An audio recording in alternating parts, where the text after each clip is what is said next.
خپل فیسبوک پیج به د همیشه دپاره څنګه ډیلیټ کوو. السلام علیکم ورحمت الله وبرکاته. زه یم علي رحمان او تاسو ګورئ ټیکنیکل بونایر.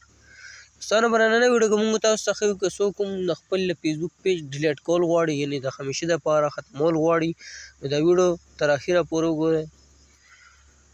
موږ خپل فیسبوک چې پیج دی هغه څنګه ډیلیټ کوو. نو تاسو به فرسټ اف آل لاړ شئ خپل فیسبوک ته. چې خپل فیسبوک ته لاړئ، په هغې کې به تاسو خپل کوم یو پیج هم تاسو ډیلیټ کول غواړئ هغه به تاسو یعنې سویچ لاګین به یې کوئ. چې کله تاسو هغه پیج لاګین کو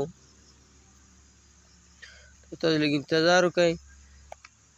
مخکې نوې طریقه دا وه چې پیج به موږ ډیلیټ کوو، نو په دې سیټینګ کې به دلته د خپل سیټینګ و، د هغې نه به پیج ډیلیټ کېدو. خو نن سبا پکې نوی اپډیټ راغلی، نو دې ځای نه پیج نه ډیلیټ کېږي نه ریموو کېږي. نو دې اسانه طریقه دا ده چې په تھری ډاټ باندې به کلیک کوئ، بیا به لاندې راشئ، هلته د ټولو لاندې ښکاري سیټینګ اینډ پریویسي، په دې باندې به تاسو کلیک کوئ. چې په دې هم کله کلیک کوو بره درته سیټینګ ښکاري، په سیټینګ باندې به کلیک کوئ.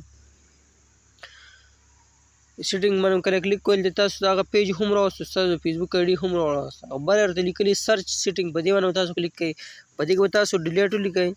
چې کله هم ډیلیټ ولیکو د بره موږ ته راوځي ډیلیټ پوسټ اصلاحي ویډیو پیج اینډ انفارمیشن، دغه معلومات موږ داسې به تاسو نوم درکړي، بره به ستاسو نور به دغه انفارمیشن وي، ستاسو د پیج نوم به وي.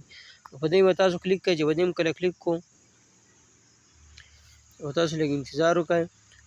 دلته تاسو له دوه اپشن درکوي، ډیډکټیو پیج، ډیلیټ پیج. ډیډکټیو مطلب دا دی که تاسو خپل پیج ډیلیټ کول نه غواړئ، یعنې ستاسو خپل پاټو ویډیو دی هغه تاسو لکه نور سیټینګونه دي، خو موږ خپل پیج چې دا ډیلیټ کول غواړو، نو په لاندې باندې تاسو کلیک کوئ ډیلیټ پیج، او په لاندې کنټینیو باندې به کلیک کوئ. چې په دې هم کله کلیک کوو، په دې کې دا 15 اپشن تاسو درکړه، نو په دې کې تاسو هر یو اپشن سلیکټ کول غواړئ، خو د بر فرست نمبر اپشن چې دی دا به تاسو سلیکټ کړئ.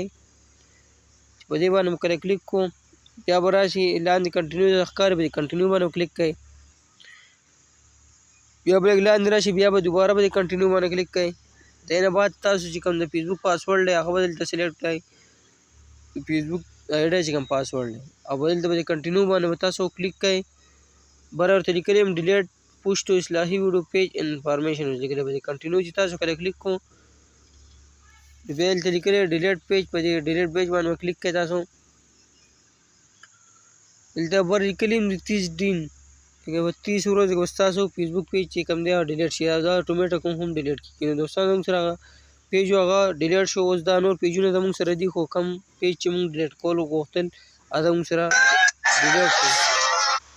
نو دغه ویډیو تاسو سره موږ شیر کړه، تاسو یې خپلو ملګرو سره شیر کړئ. داسې ویډیوګانو دپاره زموږ دا پیج سره لایک او فالو کړئ، او که زموږ ویډیو څوک په یوټیوب باندې ګوري داسې قسمي ویډیوګانو دپاره زموږ چینل ضرور سبسکرایب کړئ. داسې قسمه ویډیوګانو تاسو په ټایم باندې میلاویږي. موږ له راکړه اجازت په روانه ویډیو کې میلاویږو. د الله په امان.